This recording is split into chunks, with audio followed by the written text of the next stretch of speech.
the Gadigal people of the Eora Nation, and pay our respects to elders past and present. We extend that respect to any Aboriginal and Torres Strait Islander people here with us today. We are proud to continue the long tradition of storytelling and sharing of culture here at the substation, modelled by the traditional custodians of this land. We would also like to acknowledge the members of our community, the LGBTQIA+ community, who have led the charge and on whose shoulders we stand today. Please note, there is a blackout for this performance. If you do need to leave at any point, unfortunately you won't be able to re-enter. We ask that you now check that your phone is on silent. And with that, it is our great pleasure to welcome you to the substation. Enjoy.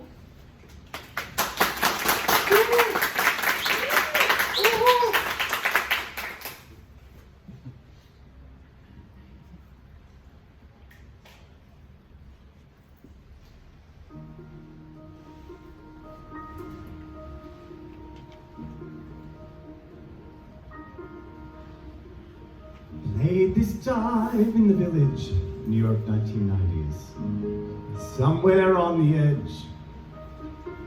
During the break I'd hang outside, have a smoke, sitting on the ledge. I watched the parade as it went by, the junkies and hard-to-drug teens. And it felt so right to be sharing the night with angels, punks, and raging queens. Played that gig for a long time.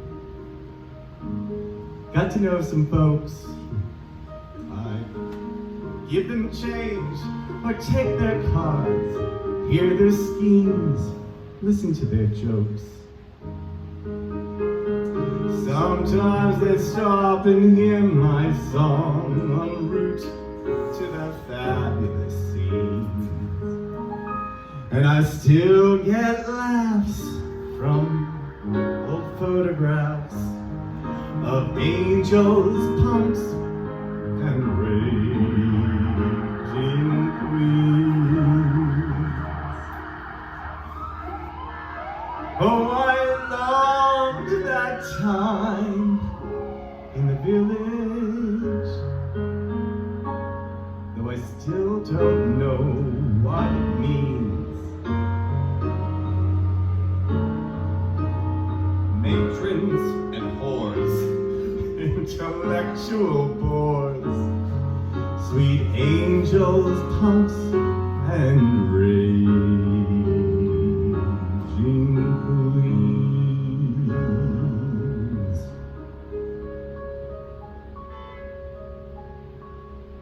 Past that place like a phantom, everything has changed. That lousy dive is a sleek boutique, priorities rearranged. It's a sex shop. I long for the mix of the battle days, the ball gowns and torn up jeans. So I sing this song for the souls who are gone, sweet angels, punks, and raging queens.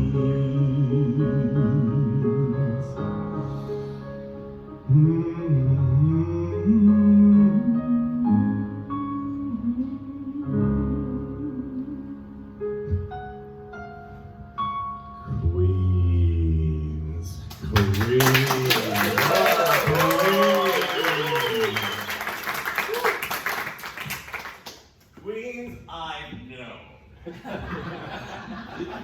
City queens, country queens, in queens, out queens, closet queens, camp queens, scene queens, clean queens, drag queens, corporate queens, rice queens and bean queens, muscle queens, show queens, size queens, kiss queens, fire queens, scat queens, liberal queens and green queens, kept queens, loose queens, drama queens, spoiled queens, slutty queens, Jesus queens, drunk queens, high queens, smart queens, dumb queens, boxing queens, dancing queens, Tom, John, Pedro, Adam, Scotty, Stephen, Harry, and Raj, Timothy, Lachlan, Anthony, Butch, Tyson, Tyrell, Andy, and Dan, Rodney, Kebong, Havea, Joel, Michael, Fergus, Maxie, George, Fuzz, Demosthenes, Billy, and Nick, Kevin, Pio, Seth, and Mark. You,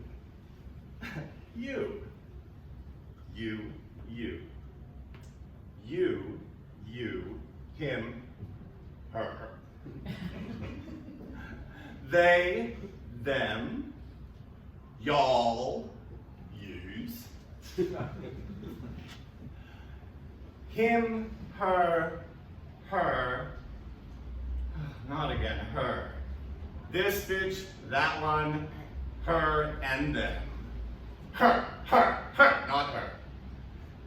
You, me, community, us, etc.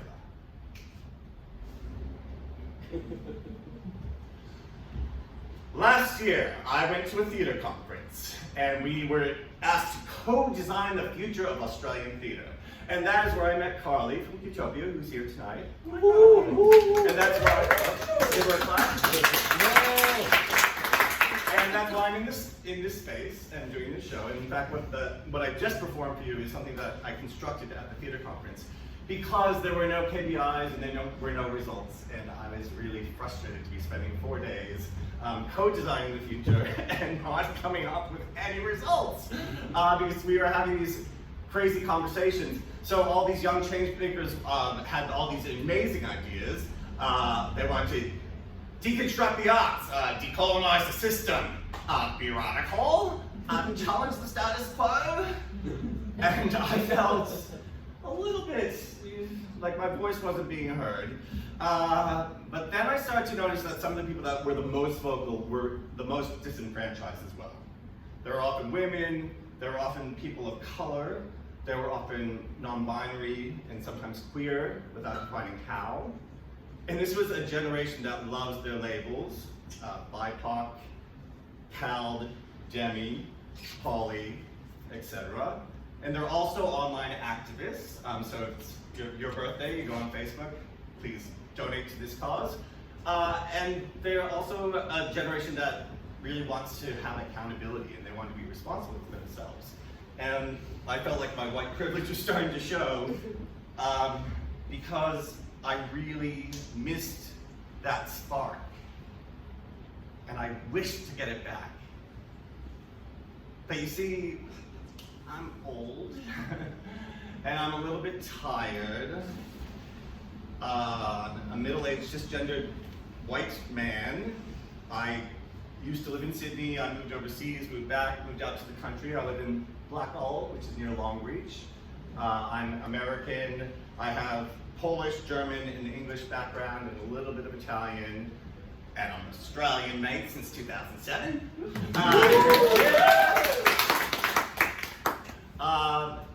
51, and when I was their age, when I was these young change makers' age, I thought I would be dead by now. Because when they say slay, what I hear is a generation of people who I knew in the 1990s in New York City, people from the Black and Latino trans community, who said slay, but they were also the people that were beaten to death. They were also the people that were dying from AIDS and HIV. They were also the people who were dying of drug overdoses or the unspeakable suicide. And so when the theater conveners opened up the floor for anybody to say an idea that could change the world, we were going to hold space. They put tables out, we were going to put a placard on our table, and anybody that wanted to discuss a topic with us could come and join us. After the 8 curated young people who wanted to change the world showed their ideas, they said, is there anybody else that wants to say anything? And I stuck my hand up and ran to the front of the room, and with a very provocative title of I want to hold space for remembering stories from the gay ghetto, group 15. Now, does everyone understand what I mean by the term the gay ghetto in this context? Yeah, so if you don't, I'll explain it anyway. So the gay ghetto, is that part of the show? It's in the script. So the gay ghetto is an area like Chelsea in New York, or like Darlinghurst here in Sydney, where people from a marginalized community go into a geographic area. It's often defined by geography, by streets, like in Chelsea it's 23rd Street, 14th Street, and 8th Avenue, because we go and self-segregate ourselves into these places so that we have community and safety. Because you see, at this conference where we were supposed to be co-designing the future, I didn't want to look forward. I wanted to look back. And I had a lot to unpack.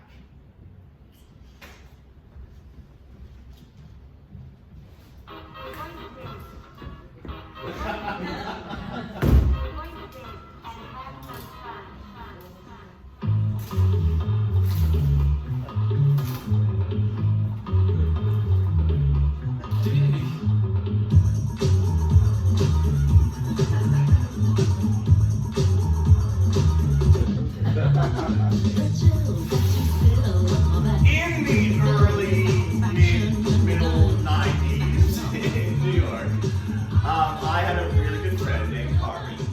His drag name was Carvin Coffee. And Carvin was African American, 6'2", rich shithouse of muscles, ex-army, and he was canned as a road tents. And we used to work together at the Big Cup Tea and Coffee House. Has anyone been to the Big Cup in Chelsea? Yeah, I know that you have to. We used to work at Big Cup, and Carvin used to do these makeshift drag shows with anything he could find. We're talking tea towels, we're talking bin liners, anything. And he would go to the mirror ball in the corner and go in front of the box that had all of the HX magazines. HX and Next magazines were our magazines that we used to give out for free. They were a mix of escort ads. I said, what are you worth? What is that? Woo. Yeah, so there were a bit of nightclub promotions. I think there's someone outside.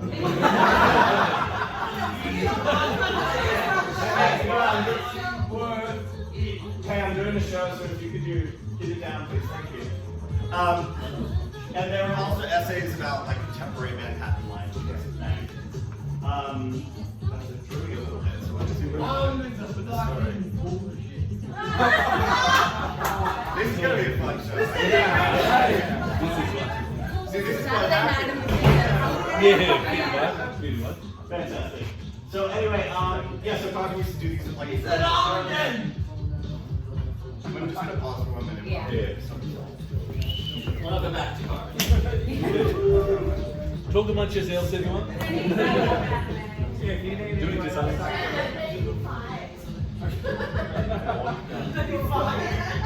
want to make sure everyone's safe. We all Yeah. go up. I think we should. We all go up. We can all go. They gotta get home. Come on. You go first. There was a big fight last night outside of the Oxford, so yeah. Did you win? I don't know. There were like a bunch of people was like on the show, and then like we were all in the after the show, and there was like chaos, and like 8 police cars were here, and it was like, oh, it was sad. But anyway, hopefully that's not what's happening now.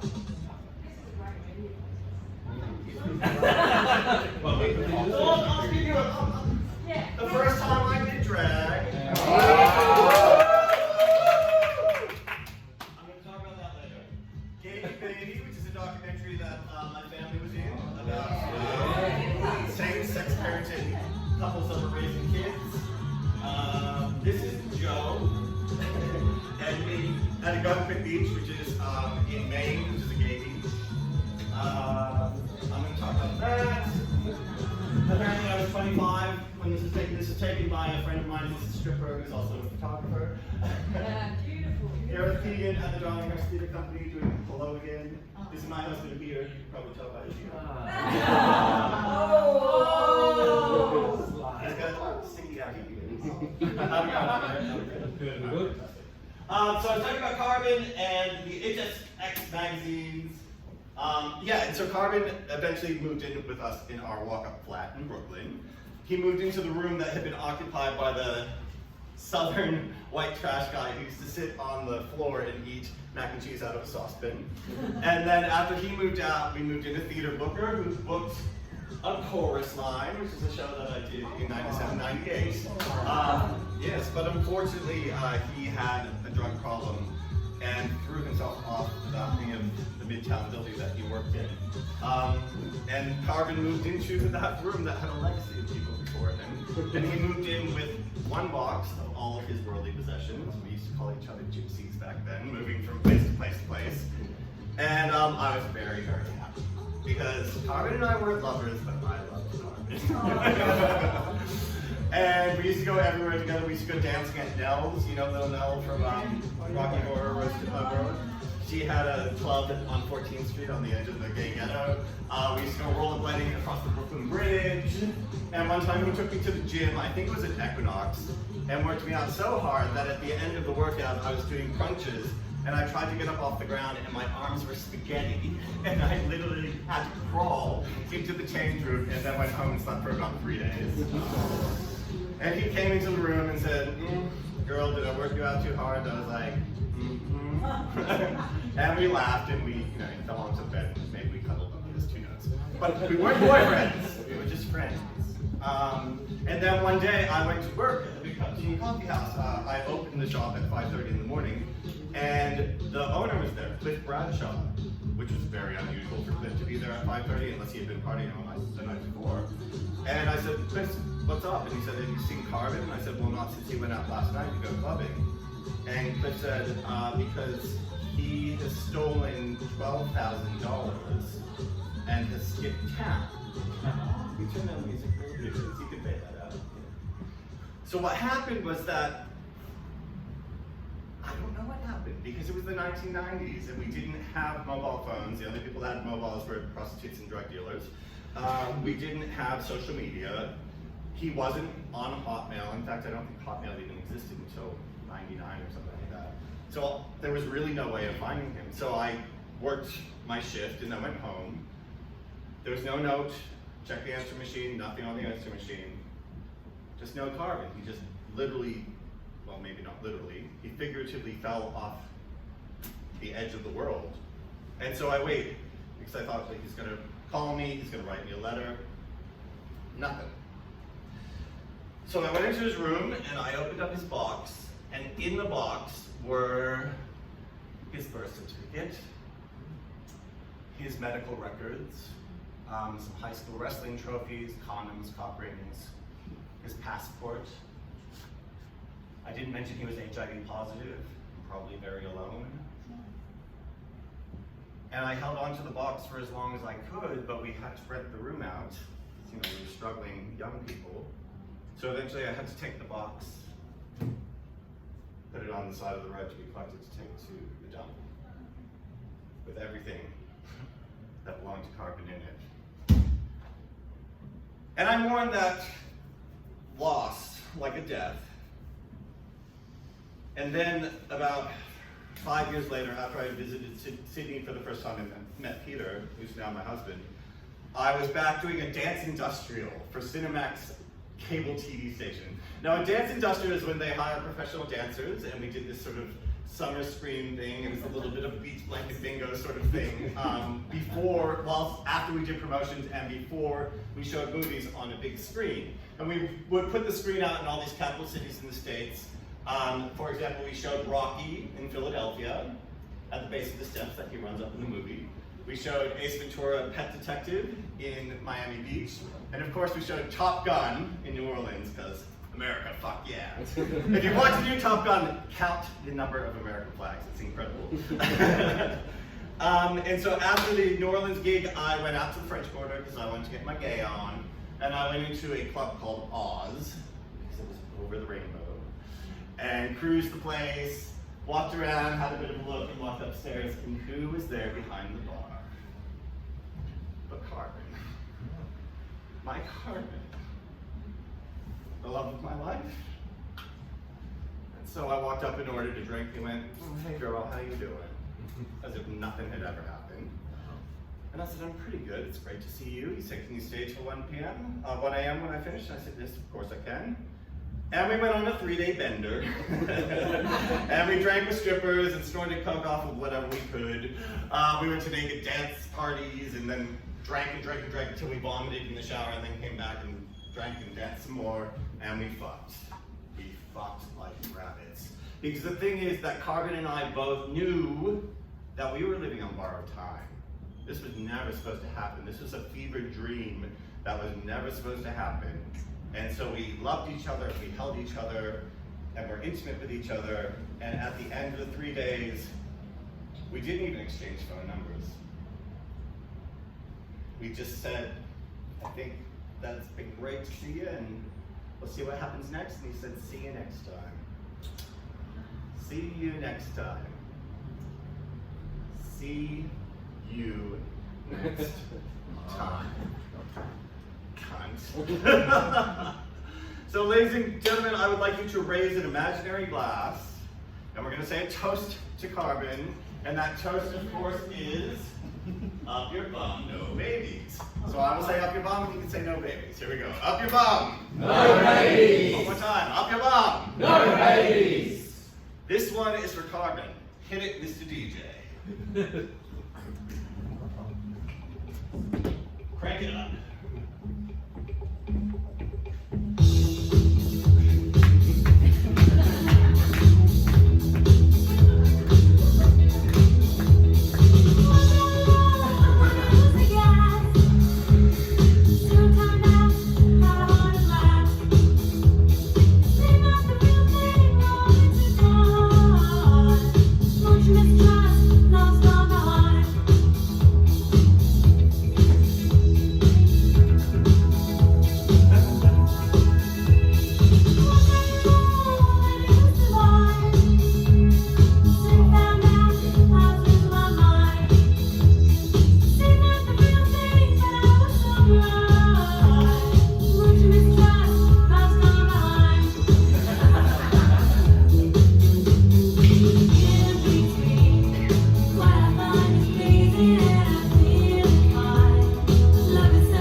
Names I've been called: gay, homo, faggot, queen, cake boy, poofda, pillow biter, fag, sodomite, poo jabber, ass bandit, girly boy, homosexual, sicko, psycho, side, cock tease, daddy, bottom, chop, soap dropper, Streisand lover, flamboyant, girl, Chichi man, butt pirate, Manicone, Nancy boy, 100-footer, ass bandit,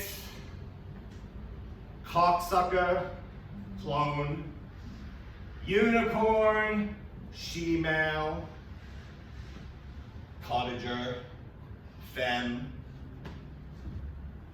butt pirate, butt fucker, ass bandit, queer, LGBT, QIA+, straight acting, queer. Straight acting, queer. Straight acting, queer. Next track, please.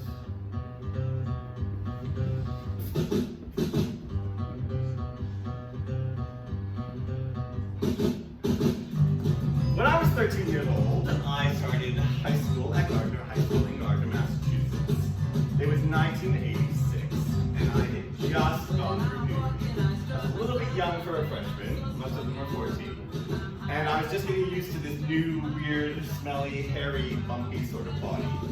And I was the only person, I guess, in the high school that didn't think I was gay. Even though I love my mother and I love Jesus and I love musical theater. So when we had gym class, it was the worst time of the week for me. Now in high schools in America, sometimes in gym class you have to wear some really stupid uniforms. You'll remember it was the mid-80s. So we would wear these uniforms and we had to play dodgeball. Now, if you don't know what dodgeball is, you've got a ball about the size of your head, and people just chuck it at you, and chuck it at you, and chuck it at you. And if you catch it, they're out. But if they hit you, you are out. And of course, the coach would be giving us this dodgeball game on the days that he just didn't want to be there, so he wasn't really paying attention. So the older kids would use it as an excuse to just peg the ball at all the younger, weaker kids. And sometimes they would punch you, they would push you, they would trip you, they would stomp on you. There were balls coming from all directions, the coach didn't see what was happening. It was institutionalized bullying. And then after that, we had to go into the change rooms, into the locker room, where Coach Santucci, who is the mustachioed gym coach, who was built like a bodybuilder, would stand there and would make us all strip off to our jock straps, which was standard issue, and then naked, and then go into the group communal showers. So as a young, people-pleasing 13-year-old, I did what I was told, and I went into the shower, waited for everybody else to come into the shower, and I'm soaping myself up, and I'm soaping myself up, and I'm soaping myself up, waiting. Now here's the thing. I was a competitive swimmer, so I'm pretty used to being naked around other boys. And in fact, when I was a prepubescent, we used to snap each other with our towels and slap each other on the ass. And sometimes with the adrenaline of the swim practice, we'd be all full of everything, and sometimes we'd have a hard-on, and we would hang our towels off our hard-on. So in high school, I'm soaping up, and there may have been a little bit of blood in it, but again, I didn't think much of it until the fat kid with the micro penis pointed at me and said, "Matt Young's got a boner in the shower." Boner in the shower. And it got really quiet. And Coach Santucci said, "All right, that's enough. Everyone get dressed." everybody was staring at me. So I covered myself up and did what I was told because I was a good boy. And all the time the other boys were pointing, snickering, and laughing at me. And when I got out into the hallway after I finally got dressed, over the tannoy, over the loudspeaker, I heard, "Matt Young, please come to the principal's office." Coach Santucci was waiting, and he and Mr. Wojciechowicz tried to get from me why I had a stick in the shower. I don't know, I was 14 years old. Maybe the wind blew the wrong way? But having already been in the band and a theater kid, I was well on my way to faggotry. So I became known as the biggest fag in Gardner High School. And I went home, and my brother was in high school at the same time. And so Mark said, "Is it true?" And I said, "Mark, I don't know what the hell happened." And he said, "All right. So I'm gonna teach you how to, be a bit more masculine, okay?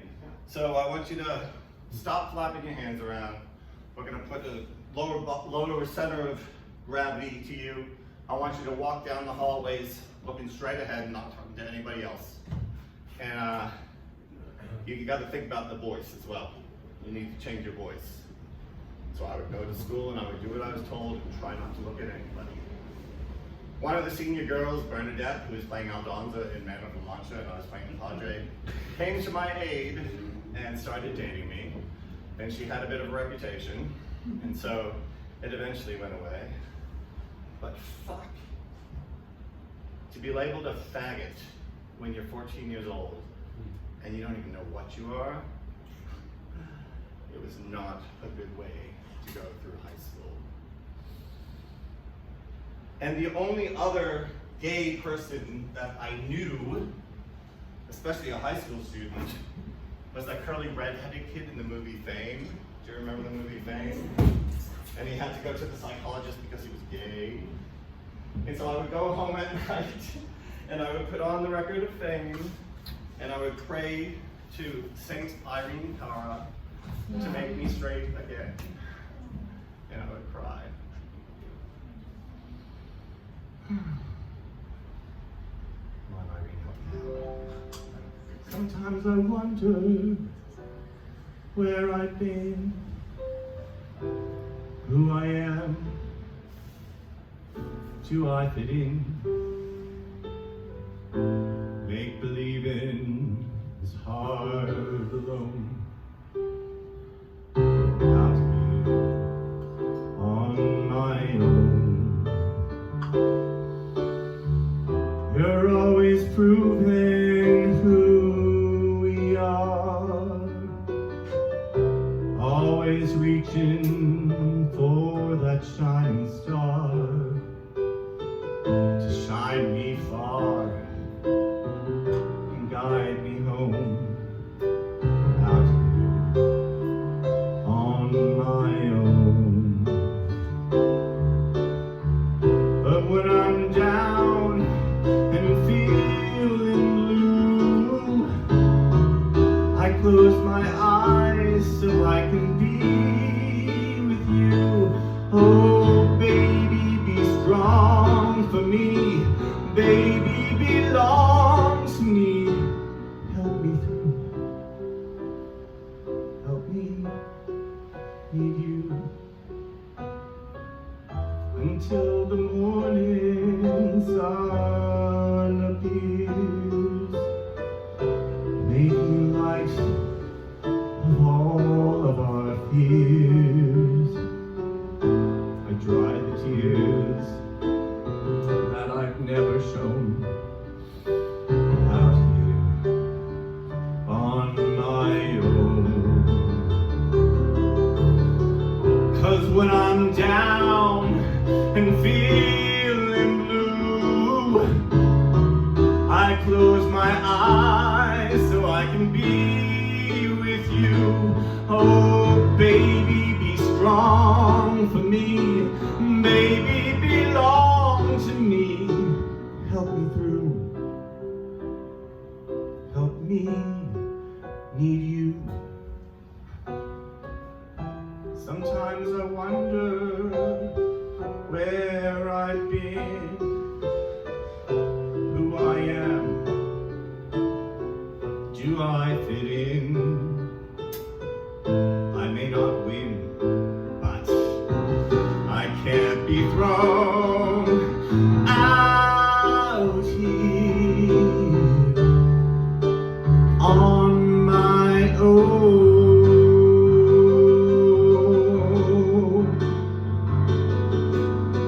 Out here on my own.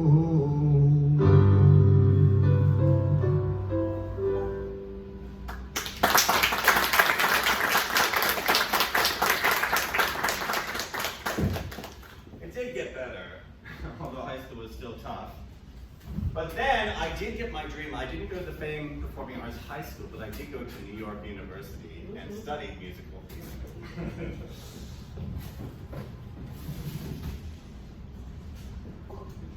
And in New York City, I started to discover who I am. Yes, it's my coming out story. The first time I came out, because I came out a couple of times, I think we can all relate to this if you are gay, or some of you are constantly coming out, sometimes daily coming out. The first time I came out was, well, just to myself, when this guy Derek, who was a filmmaker, he used to make those films that were in the Boys Life compilations that we used to sell at the Bookshop Darlinghurst, and sometimes they were in Queer Screen Mardi Gras Film Festival. So they were just compilations of short gay stories about men. And he made one, and it was in a film festival, and I thought that was pretty cool. And then one night he pounced on me. And when he kissed me, electricity flowed through my blood, flowed through my body. And before you know it, we were naked in the dorm hallway, going at it, hoping that nobody was going to come around the corner and see us.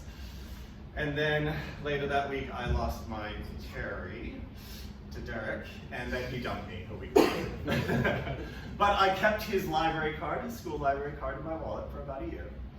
And then in 1992, I was dating a guy called Sean Snow, and Sean was from Massachusetts as well. He was also an actor. And he was in a movie called School Ties. Does anybody remember this movie, School Ties, with Brendan Fraser? Yeah? It was gay, wasn't it? Okay, so Brendan Fraser played this Jewish kid in a boarding school, I think it was a Catholic boarding school or Christian boarding school. And he was hiding the fact that he was a Jew. And in the film, Matt Damon's character confronts him in the shower, completely naked. They start to have a fist fight. They're wrestling each other on the floor. All the other naked boys are coming in, trying to separate the fight. I mean, no wonder I got a boner in the shower, right? I think Cole Hauser from Yellowstone was in it. The Afflecks might have both been in it, Casey and Ben. And there was another actor named Anthony Rapp who was in it. Now, does anyone know who Anthony Rapp is? I know the music theater people that know. Anthony was in the original cast of Rent. I saw him do The Destiny of Me, which is a Larry Kramer play. In New York, he was in a movie called Adventures of Babysitting, that was a big hit in the States. And he's on Star Trek. And if you don't know any of those references and still can't picture him, he's the guy that when he was 14 years old, Kevin Spacey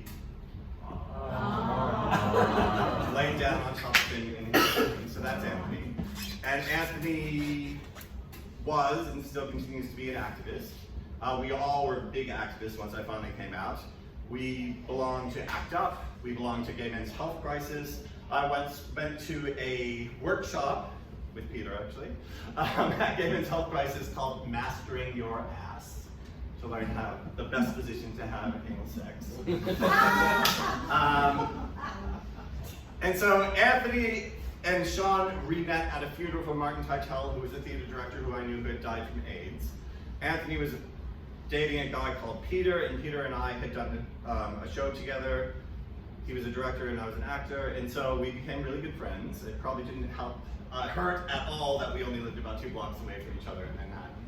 And Anthony got this brilliant idea, since I wasn't out yet, to my parents, that I should come out over Thanksgiving. Now, if you're not American, Thanksgiving is like bigger than Christmas.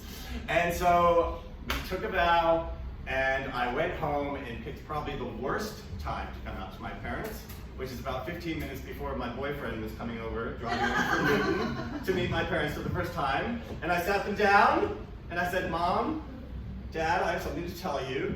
I wanted to be really dramatic, you know, I was at the university. They said, yes, honey, and I said, I'm bisexual. And my mother's a nurse, and she was like, okay, whatever. And my dad was like, oh, great, so you still date girls? And I'm like, well, yes, but I also now date boys. Ding dong. And in walks Sean Snow. Introduces to my parents. My parents very awkwardly go upstairs to read. And that's how I came out to my parents. And I came out to them again 2 years later, and I said, Mom, Dad, I'm gay. And they said, what's changed? And I said, well, nothing's really changed, except I'm dating more men than women. And I think it's more important politically to be seen as a gay man than it is as the invisible minority of bisexuality at that time. Yeah, and they're pretty cool with it. But I think about, like, if Anthony hadn't made me come out, how I would have come out. And I'm not really mad that he made me come out. I say he made me come out. I did it myself. But it just made things so much easier after that.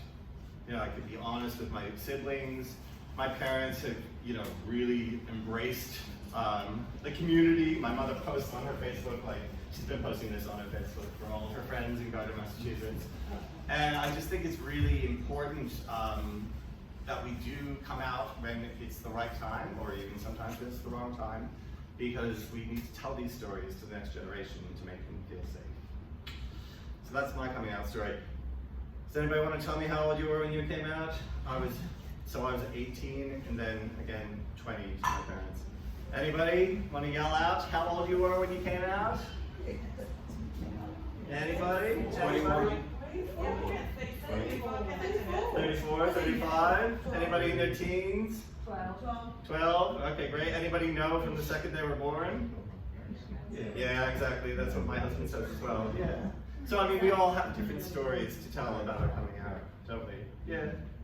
Cool. Well, thank you for sharing with me. Since I've been sharing with you, there'll be a little bit more of this as the show goes along. Brilliant. Right. I think we're ready for another track.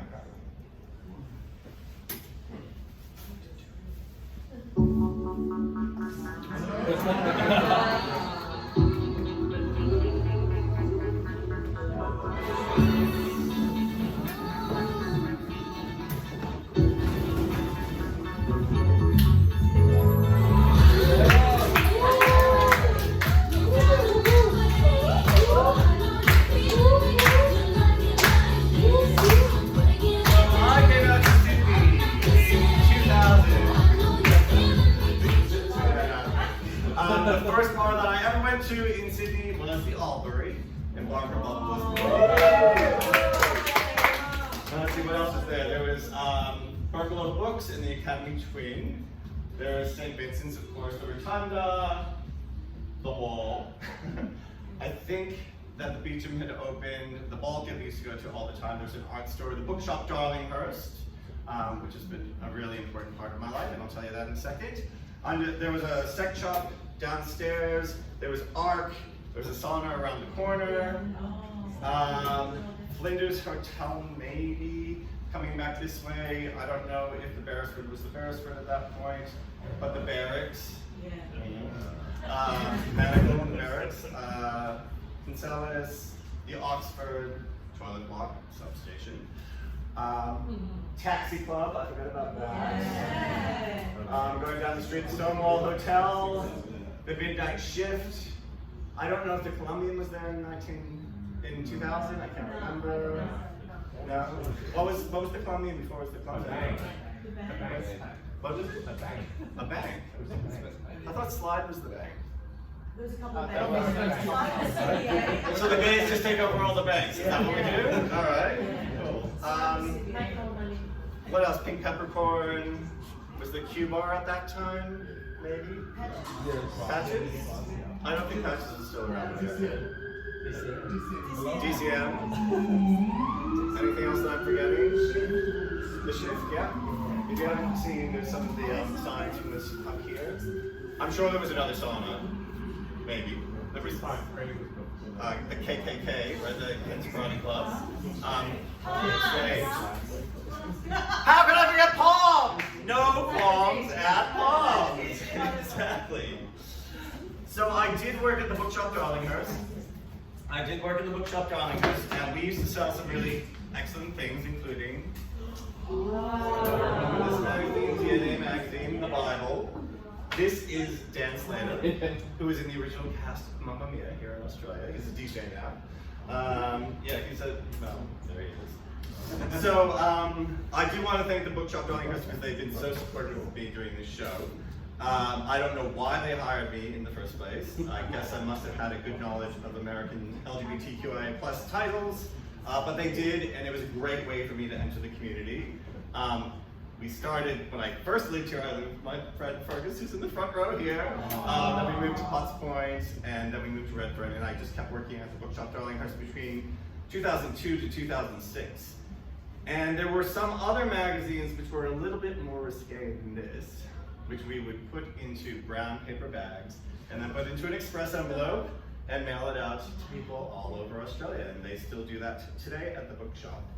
And so I used to get calls from people all over, and that's how we get our books now out in the bush, out in Blackall.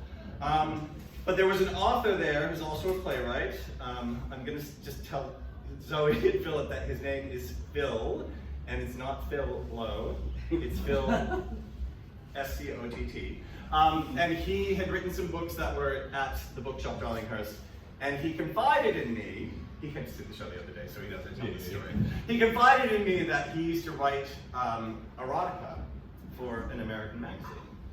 So I thought, oh hey, maybe I should give that a try. Would you like to hear some erotica I wrote about 20 years ago? Yes. All right.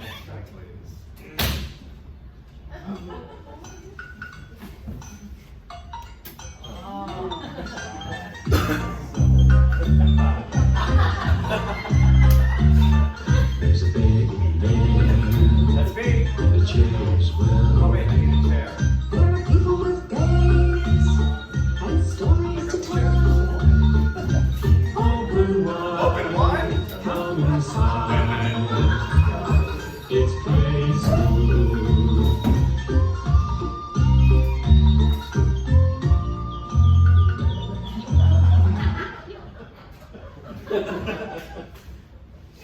Am I Benita?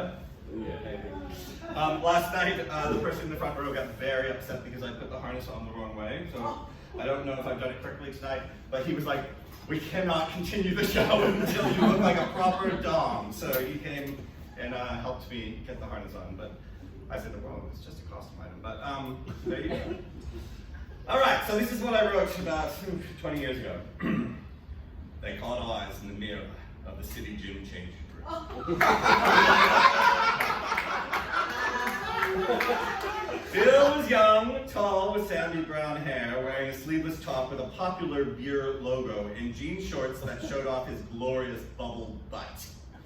Grady, a fit older man with salt and pepper hair and biceps popping out of his navy blue polo shirt, wore faded blue jeans revealing a nicely packed package. Okay, I wasn't a very good writer. Bill didn't break eye contact, nor did Grady, and once on the street, the eager, horny, younger Bill suddenly appeared. Are you from around here? I'm visiting from the country. He said, with the innocence of youth. Grady looked him up and down. Bill liked that. Bill nervously pulled at his shorts, his excitement pushing against the cotton seam, the outline of his dick head clear to see, and the slightest glisten of pre-cum starting to soak through. Grady traced the boy's eyes to his own open shirt, where a trickle of sweat left over from his workout was making its way from his jawline to the space between his hard, muscled pecs. Casually exhaling, he looked down and blew away the dripping bead of sweat, scratching his chest close to his nipple. I know a place where we can go. It's just around the corner.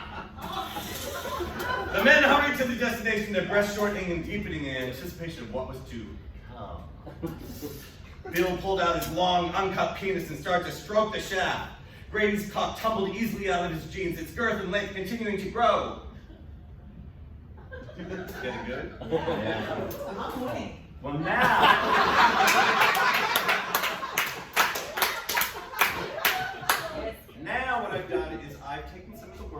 of the story, and we're going to play Mad Libs. So I'm going to call out and ask you to help me rewrite the rest of this story. So let me find a pen, which I think is in here. I hope it's in here. And then we will get to it. So I will ask you to say things like what's a verb, what's an adjective, things like that. So please feel free to call out. Here we go. We're going to start with a body part. Cock. Cock. Let's go with cock. It's a good one. A verb ending in ing. Fisting.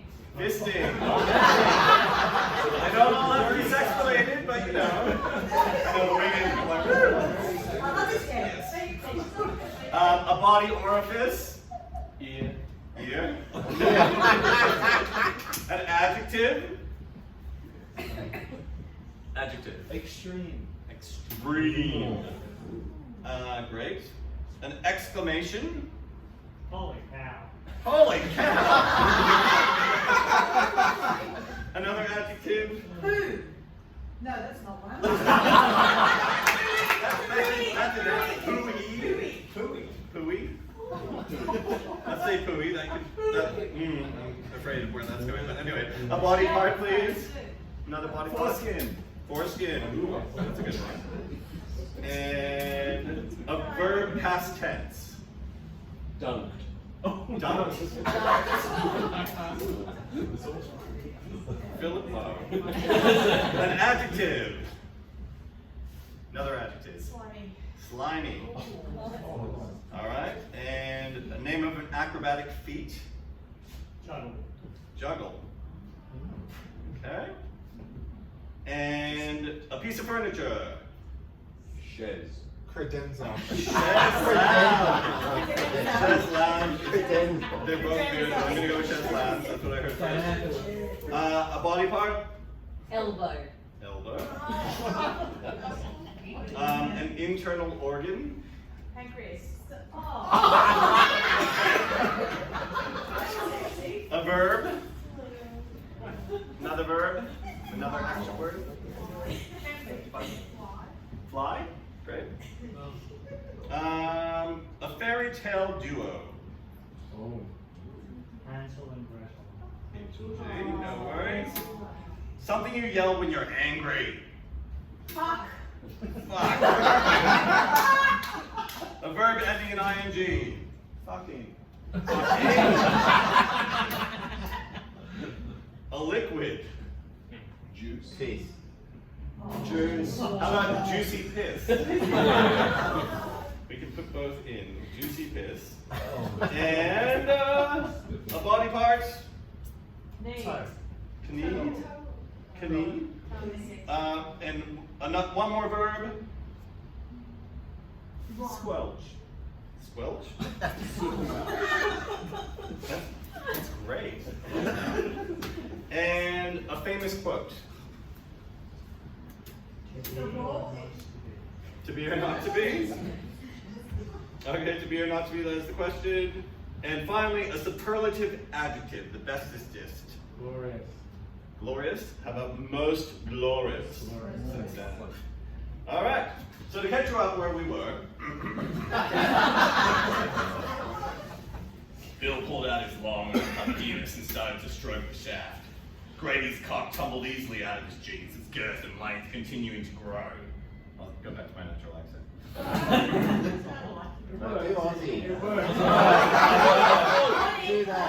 Grady grabbed the young man's cock, that was your word by the way, and dropped to his knees whilst fisting down, taking the entire shaft deep in his ear. He cradled the young man's extreme balls. Bill cried, "Holy cow!" as Grady pumped him with his horny lips and pooey tongue. I wonder where that tongue was before this. With his other foreskin, Grady reached around and dumped Bill's slimy arse cheeks. In an acrobatic feat the Kama Sutra calls a juggle, young Bill turned the chaise lounge on Grady, and plunged his elbow deep into Grady's pancreas.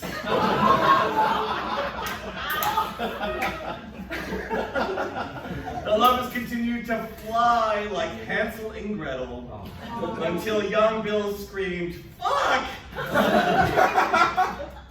and withdrew his fucking member, shooting juicy piss all over Grady's heaving knee. The two men squelched into each other's arms, and Grady looked up and said, "To be or not?" It was the most glorious sex either of them had ever had. Give yourselves a round of applause. Has anybody been to the toilet block exhibit as part of Keytopia? Not yet. So the old toilet block is open, and there's an exhibit about cruising. So I'm just going to do a quick quiz with you about cruising. This has to do with the handkerchief code. Does anybody know what the handkerchief code is? Yes?